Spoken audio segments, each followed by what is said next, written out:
हमारे देश में अप्रेंटिसशिप का जो एक्ट है वो काफ़ी पुराना है, 1961 का। वो कई बार अब रिवीजन हो चुका है।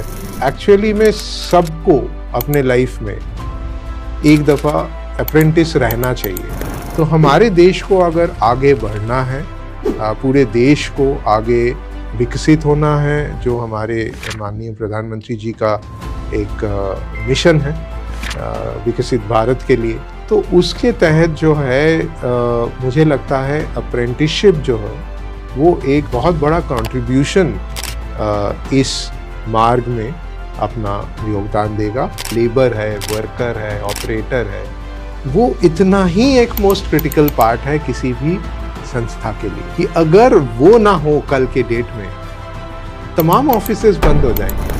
एक युवा किसी भी इंडस्ट्री के अंदर जब वो जाता है और जिस तरह से उसके अनस्किल्ड बिहेवियर से उसको स्किल्ड की तरफ नर्चर करने में कंपनीज कंट्रीब्यूट करती हैं, तो उसका महत्व समय आने पर कितना गंभीर हो जाता है और उसकी गंभीरता का उसको आजीवन लाभ मिलता है, ये इसका सजग उदाहरण है।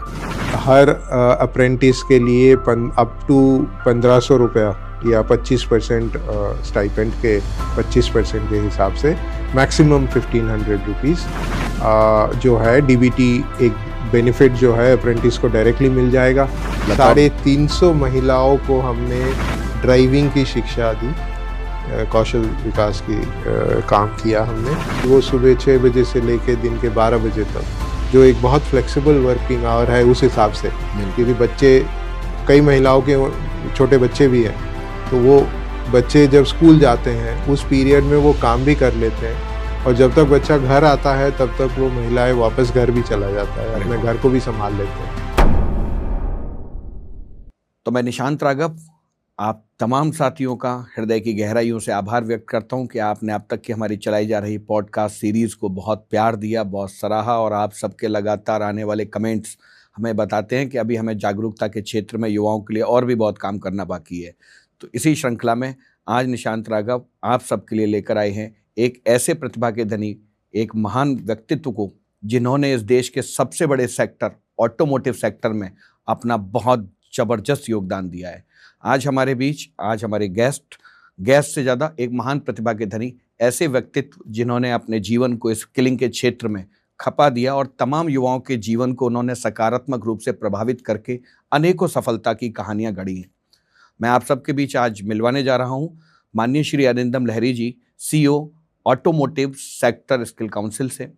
Actually he is the CEO from ASDC, जिन्होंने इस जीवन में इस ऑटोमोटिव सेक्टर को एक नई ऊंचाइयों तक पहुंचाने में कड़ी मेहनत की, जिसके परिणाम आज देश में सकारात्मक रूप से सराहे जाते हैं। तो मैं स्वागत करता हूं श्री अरिंदम लहरी सर का आज के इस पॉडकास्ट सेशन में। सर आपका स्वागत। थैंक यू निशांत, नमस्कार सब लोगों को।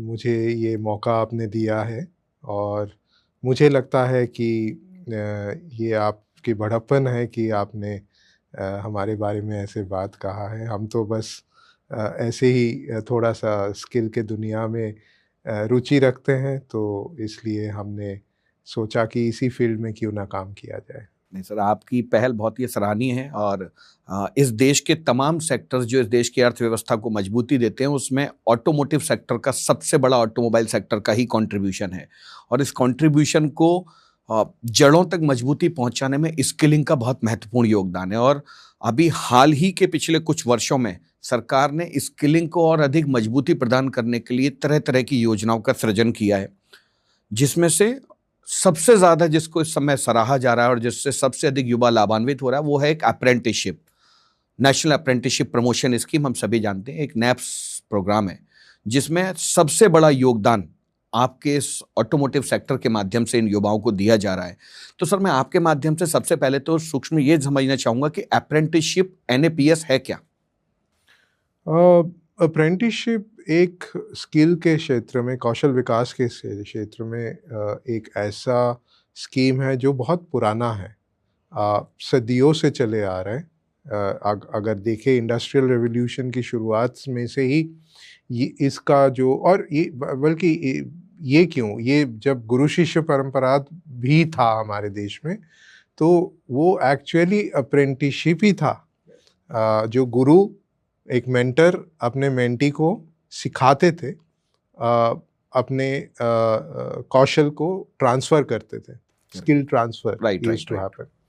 तो ये जो है हमारे देश में अप्रेंटिसशिप का जो एक्ट है वो काफ़ी पुराना है, 1961 का। वो कई बार अब रिवीजन हो चुका है, लेटेस्ट रिविजन्स जो है वो 2019 में किया गया। और इसको एक बढ़ावा देने के लिए सरकार ने एक बहुत अच्छा जो स्कीम है वो national apprenticeship promotion scheme, NAPS जो हम नॉर्मली बोलते हैं, NAPS बोलते हैं, उसका लॉन्च किया। और साथ में इसको इतना फ्लेक्सिबल बनाया कि सारे तमाम जो ऑर्गेनाइजेशंस है, इस्टेब्लिशमेंट है, उनके लिए इसका इम्प्लीमेंटेशन करना भी बहुत आसान हो गया है। राइट।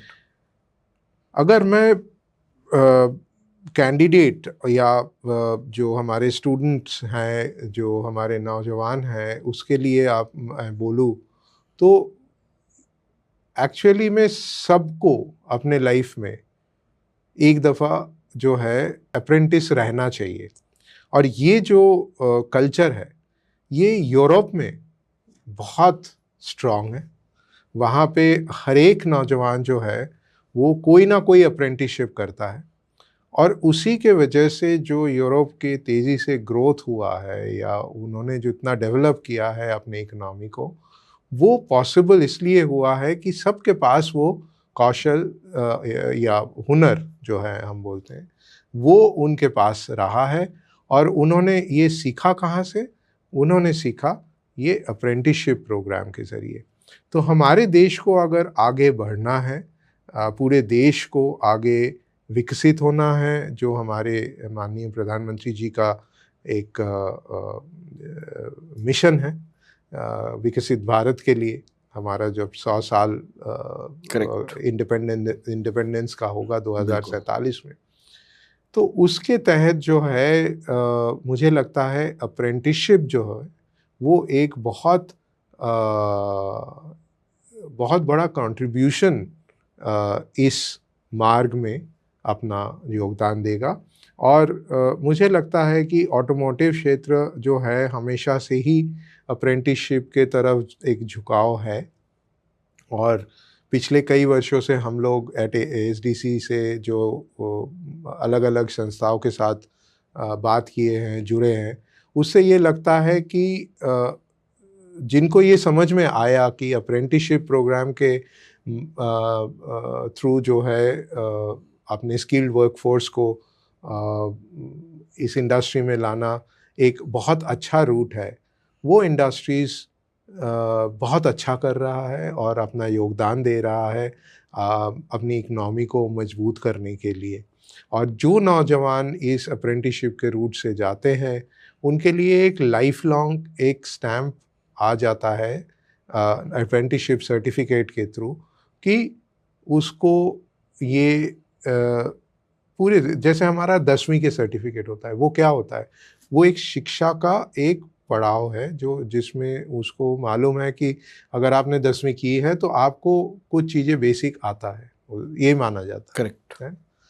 तो वैसे ही अप्रेंटिसशिप अगर आपने कर लिया और उसका एक सर्टिफिकेट आपने प्रोड्यूस किया तो उसका मतलब ये है कि आपने उस क्षेत्र में ऑटोमोटिव के अंदर जो भी क्षेत्र है, वेल्डिंग हो जाए, मशीनिंग हो जाए, असेंबली हो जाए, जो भी एरिया हो, उस क्षेत्र में आपने फाउंडेशनल स्किल जो है, जो एकदम बुनियादी जो हुनर है, वो आपने हासिल किया है। और उसका वैल्यू जो है वो आपके पास लाइफ लॉन्ग एक आपके कैरियर में दिखाई देता है। पूरा एसेट है आपके, आपने एसेट क्रिएट किया। करेक्ट। जैसे आप अलग अलग मटेरियल एसेट क्रिएट करते हैं तो आपने एक स्किल एसेट क्रिएट किया है अप्रेंटिसशिप के माध्यम से। Very good sir, very good. तो मैं सर मतलब अप्रेंटिसशिप के बारे में तो आपसे जितना भी जानूं उतना कम है, क्योंकि आपने तो स्किलिंग में पूरी महारत हासिल की हुई है। मैं एक छोटी सी चीज़ जानना चाहूँगा सर कि एज बीइंग ASDC, आप इस देश के सबसे बड़े सेक्टर स्किल काउंसिल होने के नाते आप इस देश के तमाम सबसे बड़े बड़े उद्योग संस्थान के साथ आप लगातार मिलते रहते हैं। मैं तो देखता हूं कि आप, ऐसा कोई उद्योग संस्थान है ही नहीं, टोयोटा का नाम लूं, हीरो का नाम लूं, टाटा का लूं, जितने बड़े उद्योग संस्थान जो इस देश की अर्थव्यवस्था में अपना सिक्का रखते हैं, उनमें आपके डायरेक्ट संपर्क होते हैं। आप सर इसमें उद्योग संस्थानों की किस तरह की रुचि देखते हैं कि अप्रेंटिसशिप कार्यक्रमों में एक, मतलब समाज में इस तरह का बदलाव देखने को मिल रहा है कि पहले ट्रेडिशनल एक सिर्फ लेबर होता था, अब लेबर से शिफ्ट होकर के स्किलिंग पर शिफ्ट हो रहा है पूरा ये पूरा इकोसिस्टम। तो इसमें सर आप जब इन बड़े जाइंट्स ओईएम्स को देखते हैं या बड़े car manufacturers, two wheeler automobile manufacturers को आप देखते हैं, तो आप उनसे सर मिलने के बाद आप अप्रेंटिसशिप में भविष्य की किस तरह की संभावनाएं देखते हैं उद्योगों में? बहुत सही ये प्रश्न है, और मैं इसका जवाब देने से पहले अपना ऑटोमोटिव दुनिया से एक छोटा सा एग्जाम्पल देना चाहता हूँ। एक गाड़ी जो चलता है उसमें सब लोग हर चीज़ में बहुत इंटरेस्ट लेते हैं कि इसका स्टीयरिंग कैसा है, कलर कैसा है, डिज़ाइन कैसा है। एक बहुत छोटा सा पुर्जा है जो आपके चारों व्हील के अंदर 4 या 5 बोल्ट और नट्स लगे होते हैं, जो आपको पहिए को गाड़ी के एक्सेल के साथ जोड़ता है। उसमें तो आमतौर पे कोई नज़र नहीं रखता है, लेकिन आप सोचिए कि अगर वो फेल हो जाए कभी, तो आपके सारे पार्ट्स का कोई अहमियत नहीं रहेगा। करेक्ट। वो एक छोटा सा नट और बोल्ट जो है, हमारी इंडस्ट्री के अंदर वो एक क्लासिफिकेशन करते हैं हम अलग अलग पुर्जे का। उसमें एक जो सबसे इम्पॉर्टेंट क्लासिफिकेशन हम बोलते हैं, वो बोलते हैं मोस्ट क्रिटिकल पार्ट और सेफ्टी रिलेटेड क्रिटिकल पार्ट। उसमें ये बोल्ट और नट आता है, जो जिसके बिना वो सबसे सही डिज़ाइन और प्रोडक्शन, मैन्युफैक्चरिंग, टेस्टिंग सब कुछ उसका बहुत अच्छे से होता है, क्योंकि नहीं तो लोगों की जानें जा सकती हैं। करेक्ट। ऐसे ही मैं बोलूँगा कि आप जैसे और हम जैसे सब लोग बोलते हैं कि लेबर है, वर्कर है, ऑपरेटर है, वो इतना ही एक मोस्ट क्रिटिकल पार्ट है किसी भी संस्था के लिए, कि अगर वो ना हो कल के डेट में, तमाम ऑफिसेस बंद हो जाएंगे। करेक्ट सर, करेक्ट, बिल्कुल सही कहा आपने। ठीक है, वो इसकी तो रीढ़ वो की हड्डी सबसे है। मोस्ट क्रिटिकल है। तो जैसे मटेरियल रिसोर्सेज में हम लोग उस पर बहुत नज़र रखते हैं कि इसका फेलियर की चांस बिल्कुल ज़ीरो, कोई चांस ही नहीं होना चाहिए, 0.00001% भी नहीं होना चाहिए। वैसे ही हमें रखना चाहिए कि हमारी जो लेबर क्वालिटी है, ऑपरेटर क्वालिटी है, किसी भी संस्था में जो लोएस्ट लेवल पे काम कर रहा है, जो एक्चुअली में हाथ से काम कर रहा है, अपने हुनर से काम कर रहा है, अपने हैंड आई कोऑर्डिनेशन से काम कर रहा है, वो हमारे सबसे क्रिटिकल कड़ी है अपने ऑर्गेनाइजेशन के लिए। और अगर उसमें कोई कमी रह गई है तो सारा ऑर्गेनाइजेशन और सारा इंडस्ट्री उसका फल भुगतेगा। तो इसलिए हमारे को लगता है कि, और वो हमारे इंडस्ट्री बहुत अच्छे से जानते हैं, स्पेशली जितने भी बड़े उद्योग हैं, आपने बहुतों का नाम लिया, बहुत सारे हैं, तो ये सारे जो है जानते हैं कि ट्रेन्ड मैन पावर के बिना हम कुछ भी नहीं है।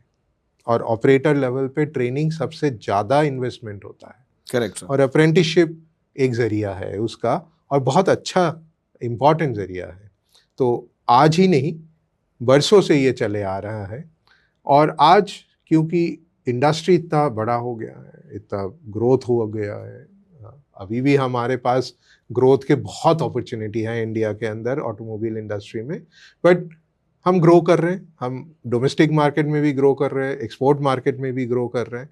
तो हमारे को ज़्यादा से ज़्यादा ट्रेन मैन पावर चाहिए, और ट्रेन मैन पावर का सबसे अच्छा जो प्रावधान है वो अप्रेंटिसशिप के थ्रू है। मोस्ट ऑर्गेनाइजेशंस इसको जानते हैं।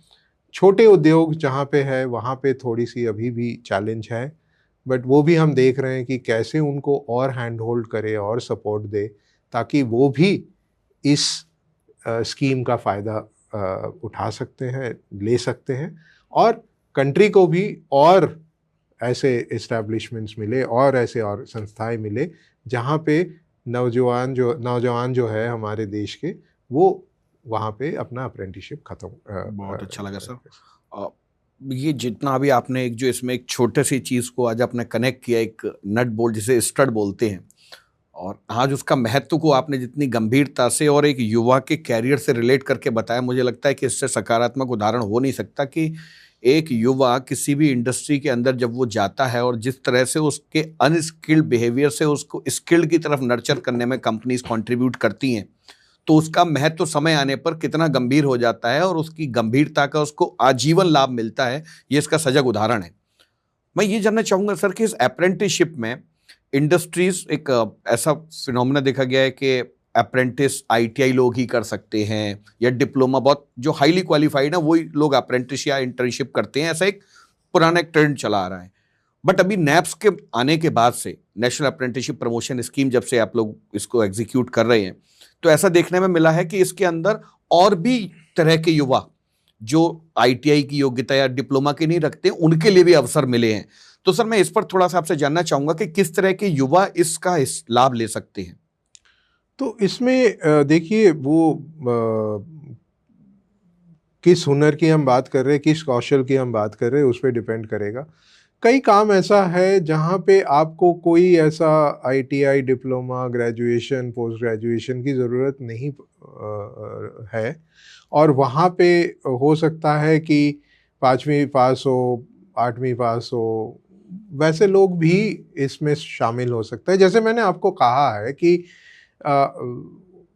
सिर्फ ऑटोमोबाइल सेक्टर ही नहीं, सारे सेक्टर्स में ही अप्रेंटिसशिप हो सकता है। तो बहुत सारे सेक्टर में ऐसा कोई आपको बहुत ज़्यादा एकेडमिक या एजुकेशनल क्वालिफिकेशन की ज़रूरत नहीं है। आप बिना उसके भी आप उसमें एक करियर बना सकते हैं, और करियर बनाने का जो एंटर करने का जो चाबी है वो आपके पास अप्रेंटिसशिप के फॉर्म में है। और मुझे लगता है कि हर किसी को अपना एक मौका मिलना चाहिए, और मिल रहा है अप्रेंटिसशिप के ज़रिए। बस बहुत सारे युवा ऐसे हैं कि जिनको शायद ये पता नहीं है, तो आपकी ये जो पहल है कि पॉडकास्ट आपने बनाया, और ऐसे जो जितने भी जागरूकता जो मतलब बहुत लोग कोशिश कर रहे हैं, उसके ज़रिए क्या है कि जो हमारे यंगस्टर्स हैं हमारे देश में, उन तक ये मैसेज पहुंचेगा कि उनके पास ये एक ऑप्शन है। भले ही वो आईटीआई या किसी भी कारण से वो लोग अपनी एजुकेशन नहीं ले पाए, और हर किसी को करने की ज़रूरत भी नहीं है और कर भी नहीं पाते हैं। करेक्ट, ये हर देश में होता है, ऐसा हमारा सिर्फ देश में ऐसा नहीं है, बिल्कुल हर एक देश में ऐसा होता है। तो हर एक देश में जैसा उन्होंने इस चीज़ को सॉल्व किया है, वैसे ही हमको करने की ज़रूरत है, जहाँ पे लोग एक औद्योगिक क्षेत्र में अपना योगदान दे, या कृषि क्षेत्र में, या सर्विस, अन्य बहुत सारे सेक्टर्स हैं।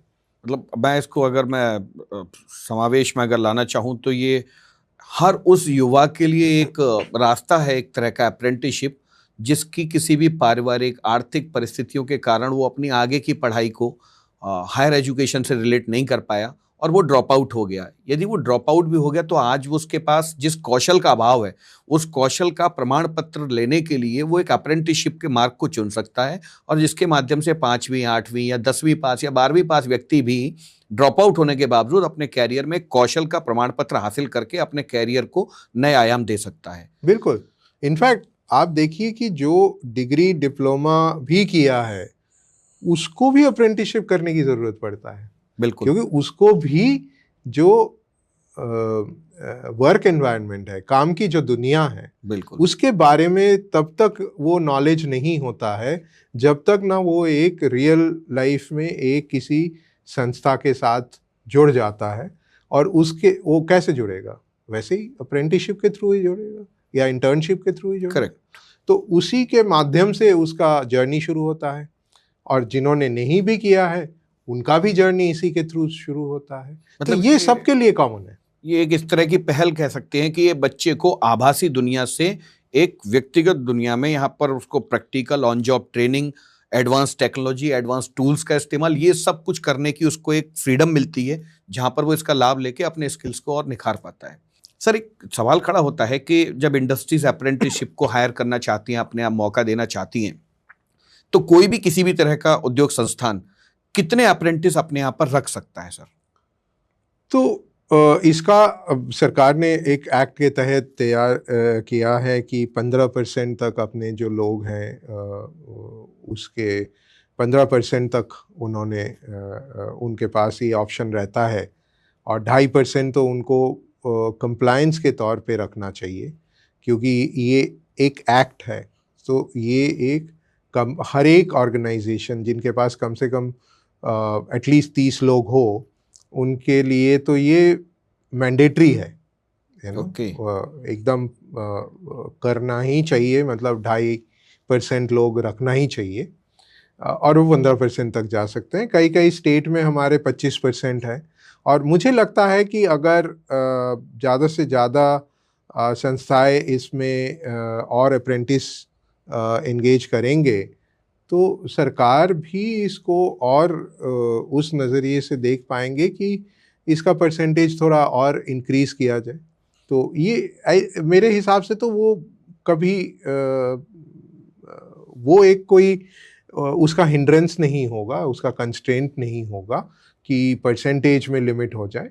बट ये है ज़रूर कि अपने पास जितने भी लोग काम कर रहे हैं उसके अंदर आपने जितने भी अप्रेंटिस रखना है, तो अप्रेंटिस सिर्फ रखना ही नहीं है, उसको सिखाना भी है। बहुत उतना बैंडविड्थ भी आपके पास होना चाहिए, उतने लोग हमारे आपके सुपरवाइजरी स्टाफ होना चाहिए जो ये नए बच्चों को गाइड कर सकते हैं, एक मार्गदर्शन कर सकते हैं, जिससे वो एकदम एक स्ट्रक्चर्ड तरीके से उस चीज़ को अपना जो कर्म संस्थान है वहाँ पे एक अच्छे से उस चीज़ को जो भी उसको सीखना है, जो भी काम उसको सीखना है, वो सीख सकता है उसको। ये बहुत अच्छी पहल लगी सर। इसमें एक सवाल और खड़ा होता है कि अगर उद्योग संस्थान अगर ऐसे लोगों को 15% से ज़्यादा भी रखना चाहें, यदि कुछ उद्योग संस्थान इसमें बहुत बढ़ चढ़ के अपनी रुचि दिखाते हैं, उनको लगता है कि नहीं, हमें ज़्यादा से ज़्यादा युवाओं को अवसर देने का अगर हमारे पास प्लेटफॉर्म है तो हम करेंगे, तो सर ऐसी स्थिति में क्या कोई संस्थान 15% से ज़्यादा भी अप्रेंटिस रख सकता है अपने? नहीं, एक टाइम पे, मतलब वैसे 15% ही लिमिट है। एक टाइम पे 18% से ज़्यादा होना नहीं चाहिए। किसी भी कारण से थोड़े बहुत ज़्यादा हो गया, थोड़े बहुत अभी ख़त्म होने वाला है अप्रेंटिसशिप किसी का, बट वो मार्जिन जो है वो और 2-3% का 3% का जो मार्जिन है वो है। और जैसे मैंने बताया कि कुछ स्टेट में स्टेट के हिसाब से उसमें एक एडिशनल बेनिफिट है कि 25% तक रख सकते हैं। तो वहाँ पे ऑब्वियसली जो संस्थाएं हैं वो उसका लाभ उठा सकते हैं, उसका फायदा उठा सकते हैं। इसमें सर अप्रेंटिसशिप में ऐसा भी देखा जा रहा है कि भारत सरकार कुछ आर्थिक लाभ भी दे रही है, आर्थिक सहायता भी दे रही है। तो सर ये जो आर्थिक सहायता है, जिसे आजकल डीबीटी के माध्यम से दिया जा रहा है, ये सर क्या है और इस पर थोड़ा सा आपसे जानकारी? हाँ, ये जो प्रमोशन स्कीम है, इसके तहत इन्होंने एक फिनेंशियल इंसेंटिव दिया हुआ है कि आपने अगर अप्रेंटिस रख लिया है तो 2 तरीके से आपको एक फिनेंशियल बेनिफिट मिल सकता है। एक तो ऑब्वियसली जो डीबीटी आपने जिक्र किया है कि हर अप्रेंटिस के लिए अप टू 1500 रुपया या 25% स्टाइपेंड के 25% के हिसाब से मैक्सिमम 1500 रुपीज़ जो है डीबीटी एक बेनिफिट जो है अप्रेंटिस को डायरेक्टली मिल जाएगा। तो एज ऑर्गेनाइजेशन आपको वो 1500 रुपया या जितना भी अमाउंट ऑफ डीबीटी हो रहा है उतना कम आपको पे करना पड़ेगा स्टाइपेंड को। दूसरा चीज़ ये है कि अगर आप सीएसआर के दायरे में आते हैं और आपने अगर 2.5% कम से कम रख लिया है अप्रेंटिस, उससे आगे जितना भी आप अप्रेंटिस रखेंगे उसका जो स्टाइपेंड जो है वो आप बेनिफिट जो है सीएसआर के तहत ले सकते हैं। तो वो भी एक हिसाब से आपका फिनेंशियल बेनिफिट है, क्योंकि आपको मैन पावर मिल रहा है और वो आपको अलग से मैन पावर कॉस्ट से नहीं देना पड़ रहा है, वो आप अपना CSR स्पेंड के अगेंस्ट एडजस्टमेंट कर सकते हैं, तो वो भी एक बेनिफिट है। उसके अलावा जो है ऑब्वियसली नॉन फाइनेंशियल बेनिफिट्स भी बहुत है। एक तो आपने पहले ही बोला था कि एक पाइपलाइन बन जाता है जो मैन पावर का, दूसरा कंप्लायंस पेमेंट्स जो है उसकी भी सेविंग्स हो जाती है, स्टैट्यूटरी लायबिलिटीज जैसे PF जो है, ESIC जो है, वो इन पर लागू नहीं होता है। इन पे लागू नहीं होता है क्योंकि वो वर्कफोर्स लेबर नहीं माना जाता है, अंडर लेबर एक्ट नहीं होता है, ये अप्रेंटिस एक अलग कैटेगरी माना जाता है। ओके, तो इसके बेनिफिट्स हैं, बट मुझे लगता है इन सब को छोड़ करके जो ऑर्गेनाइजेशन के सबसे बड़ा बेनिफिट है वो ये है कि अपने पास एक पाइपलाइन ऑफ मैन पावर जो है, जो बहुत ज़रूरी है ग्रोथ के लिए, अपना एट्रिशन को रोकने, फुलफिल करने, मीट करने के लिए, और एक स्किल्ड कौशल जो आपके वर्कफोर्स है, स्किल्ड वर्कफोर्स, वो इंडस्ट्री को बेनिफिट हो जाता है। इंडस्ट्री इसके माध्यम से एक तरह से अपना फ्यूचर असेट तैयार कर रही है, फ्यूचर वर्कफोर्स तैयार हो रहा है, और वहीं युवाओं को एक ऑन जॉब ट्रेनिंग के माध्यम से वास्तविक कार्यस्थल पर जाकर के अपने कौशल को निखार करके और अधिक संभावनाएं, अवसर का सृजन करने का उसको भी अवसर बराबर मिल रहा है। इसका बहुत बड़ा फायदा ये है कि आप किसी भी नौकरी के इंटरव्यू के लिए, किसी भी लेवल के लिए जाते हैं तो जनरली आपसे पूछा जाता है कि आपका कोई पहले से कोई अनुभव है इस क्षेत्र में। तो आपने अगर डिग्री भी कर लिया तो आपके पास अनुभव तो नहीं है। Correct sir. तो आप वहीं पे अटक जाते हो। लेकिन आपने अगर अप्रेंटिसशिप कर लिया है तो अप्रेंटिसशिप आपको वो अनुभव देता है। बिल्कुल। और वो अनुभव माना भी जाता है, एक्सपीरियंस, आपका वर्क एक्सपीरियंस माना जाता है, वैल्यू एडिशन है। बिल्कुल। तो उसका फायदा आपको हमेशा मिलता रहता है कि आपको अप्रेंटिसशिप खत्म होने के बाद जब आपको किसी, अगर उस कंपनी में अगर आपको जॉब नहीं मिली, किसी दूसरे कंपनी में आप गए, तो आप बता सकते हैं कि हमने ऑलरेडी इस क्षेत्र में काम कर चुके हैं 1 साल या 1.5 साल या 2 साल जो भी है, या 6 महीने। तो उसका एक बहुत ज़्यादा वैल्यू है पूरा क्षेत्र। सर, मैं अगर अप्रेंटिसशिप में अगर इसका अगला चरण जानना चाहूँ तो अगर कोई भी उद्योग संस्थान अपने अप्रेंटिसशिप एग्जीक्यूट करना चाहते हैं, और इस तरह के उद्योग संस्थान जब इस अप्रेंटिसशिप को करने जाते हैं तो ऑलरेडी उनके जो एग्जिस्टिंग डिपार्टमेंट्स हैं जो अभी लेबर्स को डील कर रहे होते हैं, ऑलरेडी वो बहुत ज़्यादा कंप्लायंस और उनके खुद के day to day administrative activities में बहुत ज़्यादा स्टक और ऑक्यूपाइड रहते हैं। ऐसी स्थिति में यदि कोई उद्योग संस्थान अगर अप्रेंटिसशिप अपने करना चाहता है, क्योंकि अप्रेंटिसशिप करने का मतलब है कि प्रॉपर किसी अप्रेंटिस की लाइफ साइकिल को मैनेज करना और उसके सभी कंप्लायंस को फॉलो करना, तो अगर वो इन सब हैसल से अगर कोई उद्योग बचना चाहता है तो वो अपने अप्रेंटिसशिप को लागू करने के लिए किसकी सहायता ले सकता है? तो हमारे जैसे सारे सेक्टर स्किल काउंसिल के साथ जो एक सरकार के एक एक्सटेंडेड आर्म है इसको एडमिनिस्टर करने के लिए, एक तो देखिए सबसे पहला चीज़ ये है कि एक कॉमन यूनिवर्सल पोर्टल हो गया है अप्रेंटिसशिप इंडिया जो पोर्टल है। तो एवरीथिंग जो उसके अंदर जो है वो सारा कंप्लायंस है, सब कुछ वो डिजिटली आप अपने डेस्क से कर सकते हैं। एडिशनली अगर कंपनी को फुल सहायता चाहिए उसके एडमिनिस्ट्रेशन के लिए, तो सरकार ने ये प्रावधान किया हुआ है एक थर्ड पार्टी एग्रीगेटर के फॉर्म में, TPAs के फॉर्म में। बहुत सारे संस्थान जो है इसमें मिनिस्ट्री के साथ रजिस्टर्ड हैं, उसकी लिस्ट मिनिस्ट्री के वेबसाइट में अवेलेबल है, अप्रेंटिसशिप वेबसाइट में अवेलेबल है, जहाँ से वो कोई भी ऐसे रजिस्टर्ड जो एजेंसी है उसके साथ मिलके ये इस अप्रेंटिसशिप प्रोसेस को पूरा एंड टू एंड अपना मैनेज कर सकते हैं। अपना अलग से इंटरनल जो लोग हैं उनको इसमें एंगेज करने की ज़रूरत नहीं पड़ेगी उनको फिर। तो ये बहुत बड़ा बेनिफिट है, सरकार ने ये फैसिलिटी और ये मॉडल क्रिएट किया है, और ये भी NAPS के प्रावधान है, मतलब जो प्रमोशन स्कीम है उसके तहत ही ये डिसाइड किया गया था कि थर्ड पार्टी एग्रीगेटर की एक रोल ऑफिशियली होगा।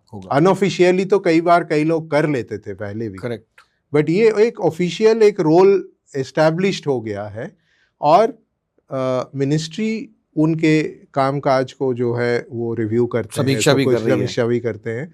तो उससे एक कंफर्ट इंडस्ट्री को भी हो जाता है कि ये संस्थाएं जो है ये इस काम के लिए रजिस्टर्ड है, योग्यता रखते हैं, तो इसलिए इनके साथ काम किया जा सकता। अभी सर मैंने अभी एक समीक्षा को भी मैंने पढ़ा और एक रिपोर्ट देखी मैंने, आदेश था बाकायदा वो, उसके अंदर सरकार ने समीक्षा करने के बाद इस तरह के टीपीएस जो इन स्कीम्स के क्रियान्वयन को सही तरीके से नहीं कर रहे थे, सरकार द्वारा दिए गए मापदंडों को पूरा नहीं कर रहे थे, तो सरकार ने उनको इससे पृथक भी किया, उनको डिसकंटिन्यू भी किया और कुछ जो अच्छा कर रहे थे उनको एक्सटेंशन भी दिया। तो मैं ये इसको ऐसे समझ पा रहा हूं कि सरकार इस पर बहुत गंभीरता से निगरानी भी कर रही है कि जिन टीपीओस को हमने इसके लिए ऑथराइज किया है वो इस नैप्स की गरिमा और इसकी समस्त प्रावधानों को सही तरीके से इंडस्ट्री के साथ लागू करें और इस स्कीम का अधिक से अधिक लोगों तक लाभ पहुंचाएं। बिल्कुल। तो टीपीएस के रोल को भी बहुत डिफाइन किया गया और आंसरेबल बनाया गया उनको कि इस स्कीम की सफलता में उनका भी योगदान महत्वपूर्ण होना चाहिए, क्योंकि वो एक महत्वपूर्ण हिस्सा है इस पूरे स्कीम में, तो उनका भी अपना रिस्पॉन्सिबिलिटी होता है। तो ऑब्वियसली सरकार ने ये जो स्टेप लिया है कि इनका रिव्यू किया है और इनको अलग अलग कैटेगरी में भी डाला है, तो ये बहुत अच्छी चीज है कि हमारे पूरे इकोसिस्टम के लिए ये एक अच्छा मैसेज है। हाँ, कि ऐसे आपको बस ऐसे ही पंजीकृत हो गया, आप रजिस्टर्ड हो गया और आप चलते चलो, लेकिन आपने कुछ इसमें योगदान नहीं किया, तो I think it's only expected. It is fair, transparent practice, and it should be done. Yes. And sir, हाँ सर, जब हम अप्रेंटिसशिप के अगले चरण को जाते हैं, अब आप अप्रेंटिसशिप किसी ने एंगेज कर लिया, अप्रेंटिस का पूरा लाइफ साइकिल पूरा हो गया, वो जिस जॉब रोल के अंदर भी उसका रजिस्ट्रेशन हुआ, उसका भी वो ड्यूरेशन उसने पूरा कर लिया। अब सर इसका जो अप्रेंटिसशिप का एक आखिरी चरण आता है जिस पर सबसे ज्यादा मैं ऐसा महसूस करता हूं कि सबसे ज्यादा इसको नजरअंदाज किया जाता है। कहीं ना कहीं ऐसा देखता हूं कि अप्रेंटिसशिप तो रख लेते हैं, कंपनियां रख लिया, कंपनियों ने भी अपना फ्यूचर वर्कफोर्स तैयार कर लिया, अप्रेंटाइज ने भी आर्थिक लाभ का भी आनंद ले लिया, लेकिन सर जब इसके अंतिम चरण की तरफ जाते हैं अप्रेंटिसशिप में, तो कहीं ना कहीं एक इस तरह का मैं एक नेग्लिजेंसी बोलूंगा देखा जाता है कि वो बच्चा उस सर्टिफिकेट को नहीं ऑब्टेन करता जो इस अप्रेंटिसशिप की असली पूंजी है। तो सर ये सर्टिफिकेशन क्या है और इसका महत्व क्या है और ये कैसे लिया जा सकता है, थोड़ा इस पर आपसे जानकारी चाहूंगा। बिल्कुल, आपने बहुत सही कहा है ये, क्योंकि हमारे यहाँ पे क्या है ना कि बहुत लोगों को इसकी पूरी जानकारी नहीं है और उनको लगता है कि हमने तो 1 साल या 2 साल या जो भी है हमने अप्रेंटिसशिप कर लिया है तो हमारा काम ख़त्म। कंपनी ने भी बोला कि चलो कॉन्ट्रैक्ट ख़त्म हो गया और हमने एक आपको सर्टिफिकेट भी दे दिया, अपना सर्टिफिकेट कंपनी के माध्यम से। अच्छा, अपने आप ही कोई बना अपने आप ही कोई दे दिया या नहीं भी दिया, तो भी लोग सोचते हैं कि यार चलो हमने तो ख़त्म कर लिया तो हम तो एलिजिबल बन गए कि हमारे पास हमने किया है काम, हमने अप्रेंटिसशिप किया। लेकिन ये ऐसा ही हो जाएगा जैसे कि मान लीजिए आपने 10 साल से स्कूलिंग कर लिया, सारी चीज़ आपने मेहनत से किया है और 10वीं का जब एग्ज़ाम आया और जब सर्टिफिकेशन की टाइम आया तो आपने उसको नज़रअंदाज कर दिया।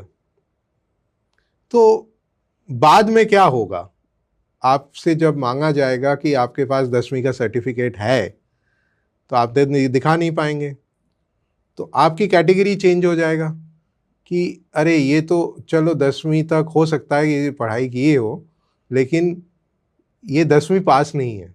करेक्ट। तो वैसे ही आपका अप्रेंटिसशिप का अगर सर्टिफिकेट फॉर्मल जो गवर्नमेंट रिकॉग्नाइज जो सर्टिफिकेशन है एनसीवीटी के ओर से, अगर वो सर्टिफिकेट आपके पास नहीं है तो आप अप्रेंटिस एक्चुअली में नहीं है, क्योंकि आपने कंप्लीट नहीं किया, तभी आपके पास सर्टिफिकेट नहीं होगा। एग्जैक्टली। आपने किया नहीं किया उसका कोई एविडेंस तो है नहीं है। बिल्कुल सर। तो ये नज़रअंदाज करना नहीं चाहिए, कंपनीज को भी नहीं करना चाहिए, और जो पार्टिसिपेंट्स हैं, जो बच्चे अप्रेंटिसशिप करते हैं, उनको भी ये मालूम होना चाहिए कि हमें अप्रेंटिसशिप ख़त्म होने के बाद एक मान्यता प्राप्त सर्टिफिकेट हमारे पास होनी चाहिए। और इसके लिए जो संस्था है, जो टीपीए है, इनफैक्ट इवन मैं तो बोलूँगा कि इवन टीपीएस जितने भी हैं उनको भी इस प्रोसेस पे जोर देना चाहिए कि बच्चे जब निकले अप्रेंटिसशिप से तो सर्टिफिकेट के साथ ही निकले। दूसरा ये होता है कि कई बार हम देखते हैं कि मान लीजिए 1 साल का अप्रेंटिसशिप है, 10वीं या 11वीं महीने में बच्चा उसको छोड़ के चला जाता है या कंपनी उसको डिसकंटिन्यू कर देता है, ऐसे कुछ हो जाता है। तो अल्टीमेटली ये होता है कि उसका 12 महीने की जगह पे 10 या 11 महीने हो गया। तो मुझे लगता है कि उस टाइम पे काउंसलिंग करने की ज़रूरत है। टीपीएस एक बहुत महत्वपूर्ण रोल प्ले कर सकता है इस चीज़ में। Counselling for companies, counselling for apprentices, दोनों के लिए, कि यहाँ पे आप रास्ते अलग मत कीजिए क्योंकि बस 1 आध महीने की बात है और मंजिल आपके करीब है और आप इसका सर्टिफिकेट लेके ही निकलिए यहाँ से। वो निकलने का ये मकसद होता है कि कल की डेट में 5 साल बाद, 8 साल बाद, 10 साल बाद आप अगर कहीं पे काम कर रहे हैं और वहाँ पे अगर आपको किसी, मान लीजिए आपकी फर्दर करियर की ग्रोथ की, प्रमोशन की जायज़ा हो रहा है, सर्वे हो रहा है, डिस्कशन हो रहा है, वहाँ पे एक रजिस्टर्ड सर्टिफिकेट है ना, जो गवर्नमेंट रिकॉग्नाइज सर्टिफिकेट है अप्रेंटिसशिप का, अगर ऐसा एक सर्टिफिकेट भी आपके खाते में है तो जिनके पास वो नहीं है उनसे आप एक कदम आगे हैं और वहाँ पे आपको एक एडवांटेज मिल सकता है, बहुत बड़ा। कई बार जैसे लोग भी बोलते हैं कि कई बार कई चीज़ों में हमने देखा है कि लोग बोलते हैं कि हमने ग्रेजुएशन की पढ़ाई तो की थी लेकिन हमने एग्ज़ाम नहीं दिया था फाइनल, तो इसलिए मेरे पास ग्रेजुएशन की सर्टिफिकेट नहीं है। अब वही आदमी जब कंपनी के अंदर एक पड़ाव उसको क्लियर करना है और एक उसमें लाइन खींचा जाता है कि आपको मिनिमम ग्रेजुएट होना ही पड़ेगा, करेक्ट, तो आप भले ही उनके जैसा ही काबिल हो या उससे भी काबिल हो, लेकिन क्योंकि आपके पास वो रह गया है सर्टिफिकेट, तो आप उस लेवल को क्रॉस नहीं कर पाते हैं। correct. और तब आपको बहुत अफसोस होता है कि काश मैं कर लिया होता। तो यहाँ पे भी मैं यही कहूँगा कि काश ऐसा अपॉर्चुनिटी आपके पास दोबारा तो आएगा नहीं। Correct. आपने एक ही बार अप्रेंटिसशिप करना है। Correct, तो इसको पूरी तरीके से कंप्लीट करिए, कंप्लीशन की सर्टिफिकेट लीजिए, फिर अपने ज़िंदगी में आगे बढ़िए। तो मैं इसको मतलब अगर समराइज करना चाहूँ तो किसी भी अप्रेंटिस को जब वो एक बार इसके लिए अपना आवेदन दे देता है और वो अप्रेंटिसशिप में रजिस्टर कर लेता है तो यह वो सुनिश्चित करे कि उसको ये पूरा ड्यूरेशन पूरा करना है, अन्यथा की स्थिति में उसका अप्रेंटिसशिप कैरियर खराब हो गया क्योंकि उसने रजिस्टर भी कर लिया और इसको पूरा भी नहीं किया। और उसको पूरा करने की कड़ी में चाहे लाख व्यवधान आए वो उस ड्यूरेशन को पूरा करे और खुद टीपीए या अपनी संबंधित कंपनी के एचआर के पास संपर्क करे कि सर मुझे वो उसका सर्टिफिकेट भी चाहिए, तो मुझे क्या करना है इसके लिए। बिल्कुल। और वो सर्टिफिकेट को अवश्य प्राप्त करें और इस सर्टिफिकेट से ही ये साबित होता है, ये सिद्ध होता है कि उसने अप्रेंटिस किया है। वो केवल 10, 11 या 12 महीने केवल वो अप्रेंटिस के माध्यम से स्टाइपेंड लेके सिद्ध नहीं कर सकता कि उसने अप्रेंटाइज किया है जब तक उसके पास सरकार द्वारा प्रमाणित वो प्रमाण पत्र नहीं है। बिल्कुल। और अप्रेंटिसशिप की असली वैल्यूज प्रमाण पत्र से ही सिद्ध होगी। तो सर इस प्रमाण पत्र की मतलब कुछ और भी इस तरह के प्रावधान क्या किए गए हैं कि जो लोग अप्रेंटाइज कर लेते हैं वो अपने आप को किसी पोर्टल पे जाके रजिस्टर कर दें या किसी तरह की नौकरियों में इन लोगों को वरीयता वगैरह मिले कि उन्होंने अप्रेंटाइज किया हुआ है? ये जो अप्रेंटिसशिप के जो सर्टिफिकेट है, प्रमाण पत्र है, इसका महत्व ये है कि आगे चल के उसको यूज़ करना है कि वो उसका एक क्रेडिट पॉइंट्स भी आगे चल के इसका एडवांटेज आएगा। दूसरा ये है कि उसको अपने ही जो कंपनी है या टीपीए है जिसके साथ वो जुड़ा हुआ है उनके पास ये उनको पूछना है कि मुझे वो सर्टिफिकेट चाहिए, वो ही सारा व्यवस्था करेंगे। हमारे जैसे सेक्टर स्किल काउंसिल्स के साथ वो संपर्क करके इसका एक थियोरेटिकल टेस्ट होता है छोटा सा, और जो काम उसने प्रैक्टिकली किया है उसी के आधार पे उनका प्रैक्टिकल मार्क्स बन के उस एग्ज़ाम के तहत उसको एक सर्टिफिकेट इसका दिया जाता है, जो एक गवर्नमेंट रिकॉग्नाइज्ड यूनिफॉर्म सर्टिफिकेशन हो जाता है। तो ये सर्टिफिकेशन का लक्ष्य जो है वो बहुत इम्पॉर्टेंट है। एक और छोटा सा चीज़ मैं यहाँ पे बताना चाहता हूँ कि कई कंपनी ऐसा होता है कि उनको अब क्योंकि प्रोडक्शन कम हो गया या जैसे भी हुआ, अप्रेंटिस कम करना है। अब उस क्षेत्र में क्या होता है कि कई बार वो अप्रेंटिसशिप टर्मिनेशन कर लेते हैं और वो टीपीए जो है वो उस अप्रेंटिस को एक दूसरा कंपनी में भी कई बार लगा देते हैं, बट क्योंकि वो एक बार अप्रेंटिस बन गया है तो उसका बेनिफिट नहीं होता है। तो वो एक तो है कि वो नॉन नैप्स फॉर्मेट में कहीं होता है और उसका कॉन्ट्रैक्ट जो है फिर से वहीं से चालू होता है, तो पुराना जो है उसका कोई वैल्यू नहीं है। Correct. लेकिन कॉन्ट्रैक्ट के अंदर एक नोवेशन की प्रोसेस है, जहाँ पे अगर आप कंपनी ए के साथ काम कर रहे हैं उसी जॉब रोल में, अगर आपको बीच में से कंपनी बी में भी जाना है तो आपकी कॉन्ट्रैक्ट इस कंपनी से कंटिन्यू होके दूसरे कंपनी में जा सकता है, अच्छा, बैलेंस ड्यूरेशन के लिए। ओह, और आपको उसकी कंप्लीशन पीरियड के अंत में एक प्रमाण पत्र मिल सकता है। अरे वाह। तो एक नोवेशन रिक्वेस्ट आप अप्रेंटिसशिप एडमिनिस्ट्रेटर को रिक्वेस्ट कर सकते हैं, और वो पहला कंपनी ने अगर एनओसी उसका इशू कर दिया कि मेरे को कोई ऐतराज़ नहीं है कि ये बंदा किसी और कंपनी में जाके इसको कंप्लीट करे, तो वो नोवेशन अलाउड हो जाता है। अच्छा। और वो आप पोर्टल के थ्रू ट्रांसफ़र कर सकते हो कंपनी ए से लेके कंपनी बी के तरफ, जो एक टीपीए बहुत इम्पॉर्टेंट रोल प्ले कर सकता है कि कंटिन्यूटी उसका ब्रेक ना हो जाए।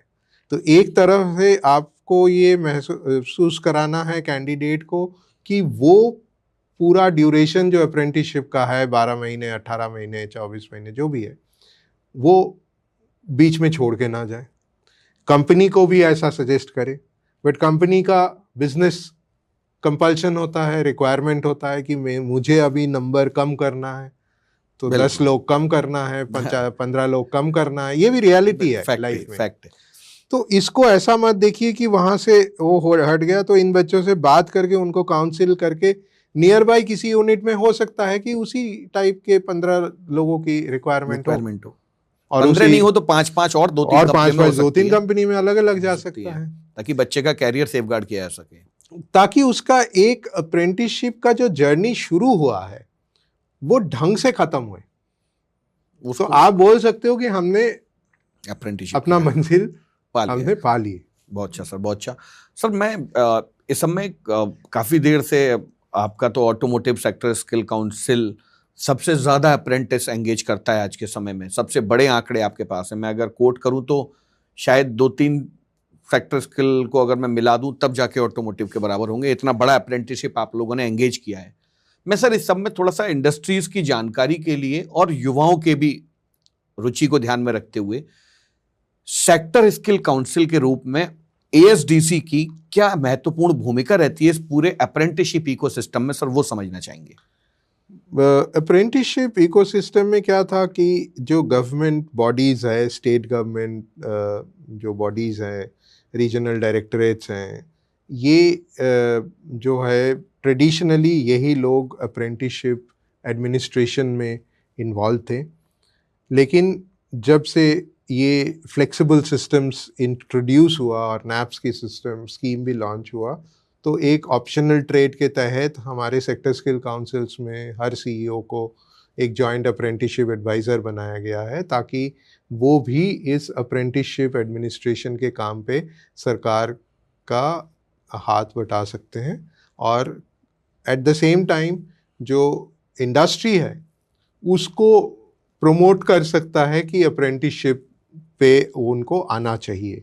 तो हमारा 2 तरीके से इसका मेजर एंगेजमेंट है। एक तो है कि जितना अप्रेंटिसशिप कॉन्ट्रैक्ट की एडमिनिस्ट्रेटिव काम है, पोर्टल में उसको अप्रूव करना, टर्मिनेशन करना, डीबीटी के प्रोसेस में सहायता करना, जो भी है, ये सारे प्रोसेसेस में हम लोग हेल्प करते हैं। दूसरा, इसका प्रमोशन करना, अप्रेंटिसशिप स्कीम क्या है, इसका बेनिफिट्स क्या है, ये युवाओं तक पहुंचाना और कंपनियों तक पहुंचाना, ये भी एक major role the sector skill councils जो है वो करते हैं। और हम लोग रेगुलर बेसिस पे ऐसे अलग अलग जगहों पे इवेंट्स करते हैं, वहाँ इंडस्ट्री को बुलाते हैं, युवाओं को बुलाते हैं, ताकि उनको पता चले कि ये एक पॉसिबिलिटी है और वो इसके साथ जुड़े। अभी हमने भी देखा है पीछे काफ़ी के मतलब अन्य सेक्टर स्किल काउंसिल भी इस पहल को करते हैं, लेकिन आप जितनी बड़ी संख्या में कर रहे हैं वो अपने आप में सराहनीय है कि अभी आप लोगों ने back to back industrial awareness workshops आयोजित किए, जहां पर बढ़ चढ़ के काफ़ी सारी इंडस्ट्रीज़ ने पार्टिसिपेट किया और उनको अप्रेंटिसशिप के बारे में जागरूकता और जानकारी दोनों मिला। तो ये पहल आप लोगों की सराहनीय है सर। मैं इसके अगले चरण में सर, मैं ASDC को अगर मैं मद्देनजर रखूँ तो अपार्ट फ्रॉम अप्रेंटिसशिप ASDC और भी युवाओं के लिए बहुत सारी स्कीम्स को आयोजित करती रहती है, जहां पर युवाओं की प्रतिभा को आप लोग पहले विकसित करते हैं, फिर उसको आप निखारते हैं और निखार के फिर आप उसका सत्यापन वगैरह करते हैं। प्रॉपर बहुत सारे आप लोगों के मैंने ऐसे प्रोजेक्ट्स देखे हैं। तो सर आप थोड़ा सूक्ष्म इस तरह के 2-3 प्रोजेक्ट्स को बताएंगे जो ASDC के माध्यम से युवा उसका लाभ ले रहे हैं और ले पाए आगे भी। ये हमारा एक मकसद है कि जहाँ पे भी इंडस्ट्री को कोई एक पर्टिकुलर सल्यूशन चाहिए कि स्किल्ड लोग नहीं मिल रहा है, या किसी पर्टिकुलर वर्ग के स्किल्ड मैन पावर उनको चाहिए, वहाँ पे हम आते हैं कि हम अलग अलग पार्टनर के साथ मिल के इस को एक कैसे सल्यूशन दे सकते हैं। वैसे ही हमारा एक पहल है जो हम कहना चाहेंगे, हम बिहार में पटना म्यूनिसिपल कॉरपोरेशन के साथ मिल के कर रहे हैं, जहाँ पे उन्होंने जो सिटी के जो सॉलिड वेस्ट मैनेजमेंट है, घर घर जाके जो कूड़ा को कलेक्ट करते हैं, कलेक्शन प्रोसेस है, वो उन्होंने एक इलेक्ट्रिक व्हीकल के माध्यम से करना चाहते हैं।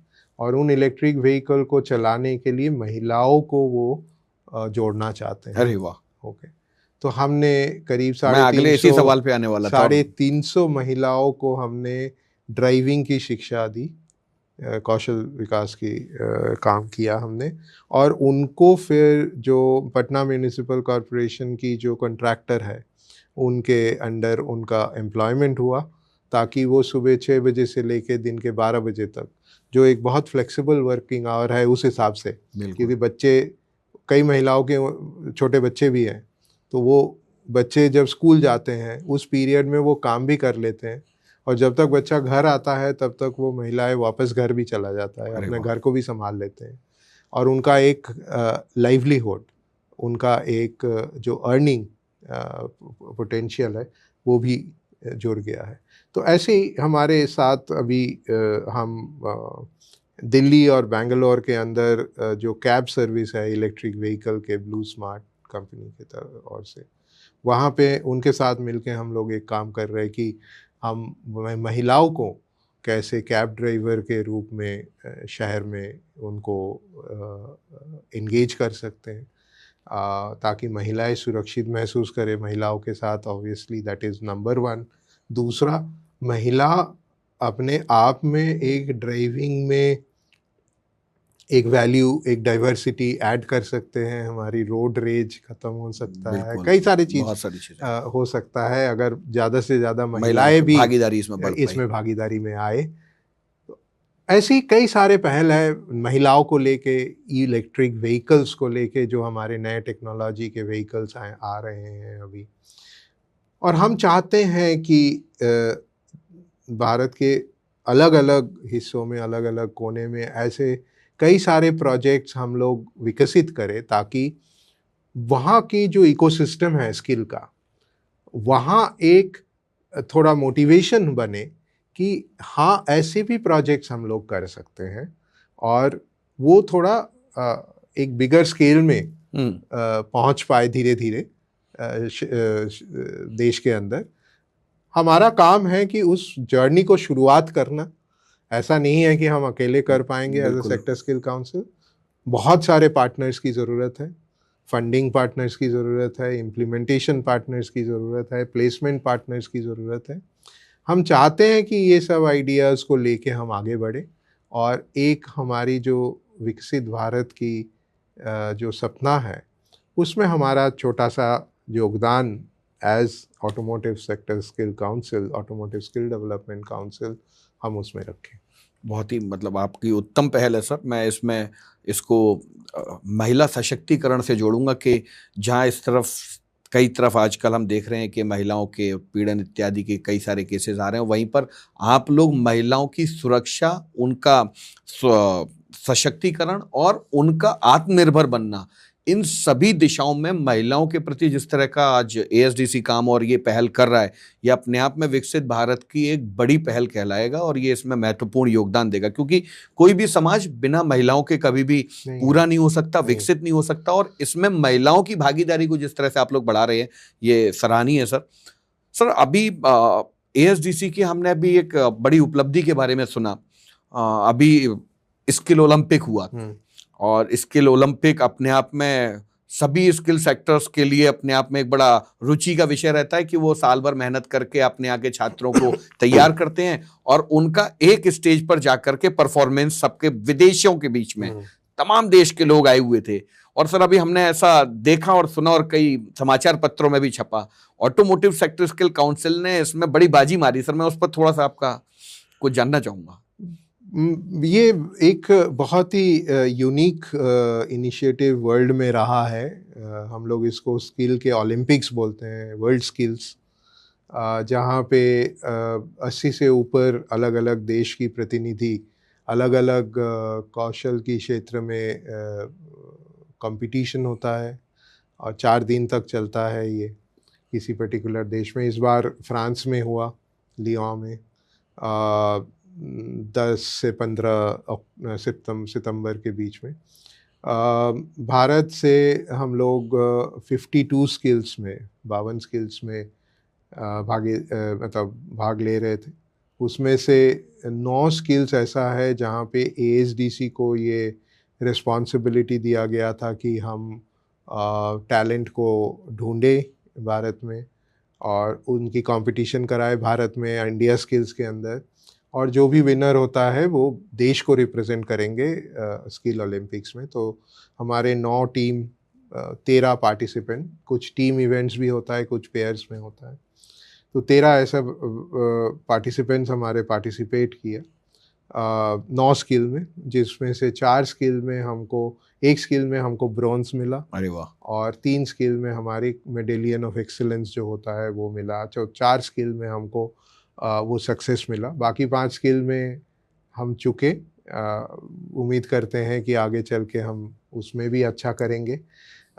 इस बार समय काफ़ी कम था हमारे पास उसको तैयार करने के लिए, बट हम चाहते हैं कि आगे जो 2026 और 2028 के जो कंपटीशन होंगे उसके लिए हम अभी से कुछ प्रिपरेशंस शुरू करें ताकि टैलेंट को हम आइडेंटिफाई करें, उसको निखारें। नहीं सर, आप लोगों ने ऑटोमोटिव सेक्टर स्किल काउंसिल के रूप में एटलीस्ट आप लोगों ने इस देश की प्रतिभा का विदेश में जाकर 80 देशों के बीच में लोहा मनवाना, अपनी प्रतिभा को वहां तक ले जाकर के लोगों के बीच रखना, ये भी सर अपने आप में एक बहुत ही सराहनीय और बहुत ही देश को गर्व से भर देने वाला कदम है। और आप लोगों ने इसके लिए, आपकी टीम ने जिस तरह की मेहनत की होगी, ऑब्वियसली ये जो कोई भी परिणाम होते हैं वो एक रात एक दिन के नहीं है, उसके पीछे आप लोगों ने कठिन परिश्रम किया। कई बच्चों इंडस्ट्री के बहुत सपोर्ट रहे हैं, बहुत लोगों के बहुत सपोर्ट रहे हैं, हम उन सबका आभार है। और हमें लगता है कि ऐसे चीज़ को करने के लिए तो कोई एक संस्था कभी कर नहीं सकता है, सभी को एक साथ जोड़ना पड़ेगा, कोलैबोरेट करना पड़ेगा। वो एक कहावत है ना, वो मैं चला था अकेला और कारवां बनता चला गया। तो अब मुझे तो लगता है कि आप लोग ऑटोमोटिव सेक्टर स्किल काउंसिल के रूप में जिस तरह की पहल, अनूठी पहलों को ले लेकर के युवाओं के लिए, इस देश के उत्थान के लिए लाते हैं, आने वाले समय में ये बड़ी एक लेगेसी तैयार करेगा और पूरा देश इस पर गर्व करेगा।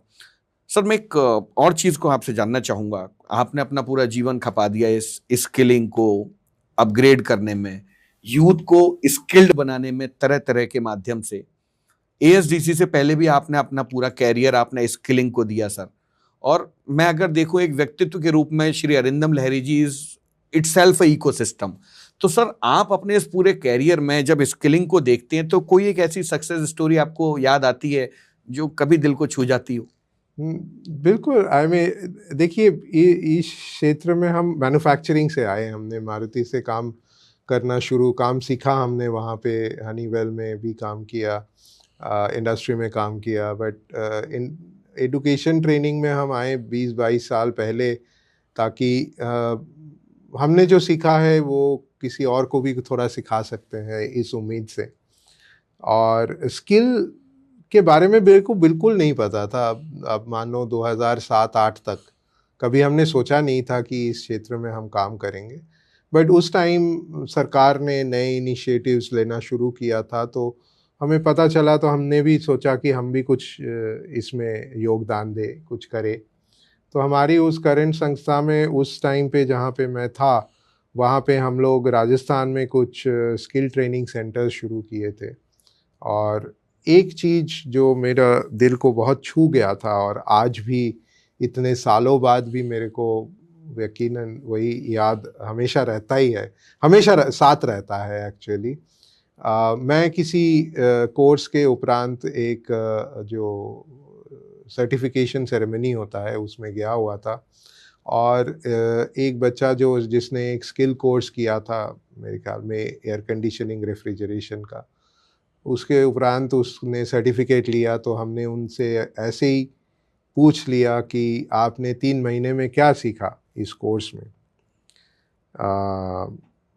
तो उन्होंने ये बताया कि ये कोर्स ने मुझे जीना सिखाया। तो वो एक जो लफ्ज़ था, एक जो सेंटेंस था, वो काफ़ी हमको छू गया था कि एक हम कोर्स जब कराते हैं तो हम तो एक कोर्स समझ के कराते हैं, लेकिन जो वो कोर्स कर रहा है और उसके उपरांत वो उसको एक लाइवलीहुड उसके ज़रिए मिल रहा है, उसके लिए उसका पूरा ज़िंदगी बदल रहा है, उसका सारा फैमिली जो है उसका इम्पैक्ट हो रहा है।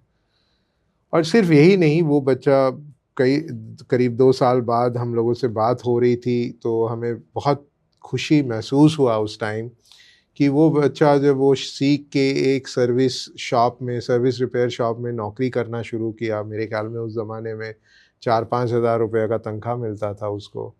बट वही बच्चा 2 साल बाद हमसे पूछ रहे थे कि सर वो सेंटर अगर अभी भी है तो मेरे को 2-3 नए बच्चे हायर करना है, क्योंकि मैंने अपना एक नया सर्विस रिपेयर शॉप खोल लिया है। अरे तो ऐसे लोगों की जर्नी और जो करियर है वो इवॉल्व होता है, और वो स्किल के ज़रिए होता है। तो जब ये एक्सपीरियंस हुआ, ये महसूस हुआ, तो हमें लगा कि इस क्षेत्र में जो भी मेरे से हो सके थोड़ा सा कंट्रीब्यूशन करते रहना। अरे नहीं सर, बहुत ही मतलब मार्मिक और हृदय को छू जाने वाली आपने एक छोटी सी कहानी बताया। मुझे लगता है ये लाखों युवाओं को एक ये मैसेज देगी कि जब आप किसी के स्किल को डेवलप करते हैं तो वो एक व्यक्ति नहीं होता, उसके पीछे एक बड़ी ज़िंदगी होती है, कई ज़िंदगियां जुड़ी होती हैं जो उससे प्रभावित होती हैं, और स्किल किसी की भी ज़िंदगी को बदलने में एक महत्वपूर्ण भूमिका निभाता है। एंड रियली ये आपने जो भी बताया मेरे तो दिल को छू गया ये वाली कहानी। सर, मैं एक अंतिम पड़ाव की तरफ जाते हुए आपसे बस 1-2 छोटे-मोटे सवालों के साथ आज के पॉडकास्ट को समापन की ओर ले जाऊंगा। सर, इस देश के युवाओं को और इस देश के उद्योगों को आप अपने पूरे कैरियर के स्किलिंग के अनुभव से आप इनको क्या एक संदेश देना चाहेंगे, इस देश के युवाओं को और इस देश के उद्योगों को जो स्किलिंग में अपनी भागीदारी दें? देखिए, मुझे बस इतना ही कहना है कि जो मैंने अपने लाइफ से, खुद के लाइफ से भी महसूस किया है कि आपकी मेहनत, आपकी एक इन्वेस्टमेंट है लाइफ के तौर में, और इन्वेस्टमेंट हमेशा रिटर्न देता है। रिटर्न वो उतना ही देता है जितना आपने इन्वेस्ट किया हो। अगर आपने 5 करोड़ की मकान खरीदी है तो उसके हिसाब से आपको रिटर्न आएगा। आपने अगर 5 लाख की मकान खरीदी है तो उस हिसाब से रिटर्न देगा। करेक्ट। तो लाइफ में जो स्किल्स हैं, जो सीखने की दौर है, वो उस पीरियड में आप उसको इन्वेस्टमेंट के तौर पे देखिए। ये ना सोचिए कि आज मुझे क्या मिला। वो हमेशा ऐसा नहीं है कि जो आज सीखे हैं उसी का रिटर्न आपको आज ही तुरंत मिल जाएगा। ये इंस्टेंट ग्रेटिफिकेशन आज की डेट में एक हमारे एक्सपेक्टेशन बनता गया है कि जो भी होना है अभी होना है। ऐसा नहीं होता है ज़िंदगी में। आपको अगर एक करियर बिल्ड करना है, और कंपनीज़ को मैं ज़रूर कहूँगा कि आप भी अपने मैन पावर को एक मशीन की तरह मत ट्रीट करिए, उसको एक लॉन्ग टर्म एसेट की तरह देखिए। अगर आपने उस आदमी का स्किल बढ़ाया तो वो स्किल का जो वैल्यू है वो कहीं ना कहीं आपको as an organization and in the larger sense industry को, और in a more larger sense पूरे कंट्री को उसका एक बेनिफिट देगा, जो आपकी कंट्रीब्यूशन रहेगा एज एन ऑर्गेनाइजेशन। तो ये नज़रअंदाज हमको करना नहीं चाहिए। हमको चाहिए कि ये चीज़ जो है हम हमेशा याद रखें कि ये एक दिन का चीज़ नहीं है। करेक्ट।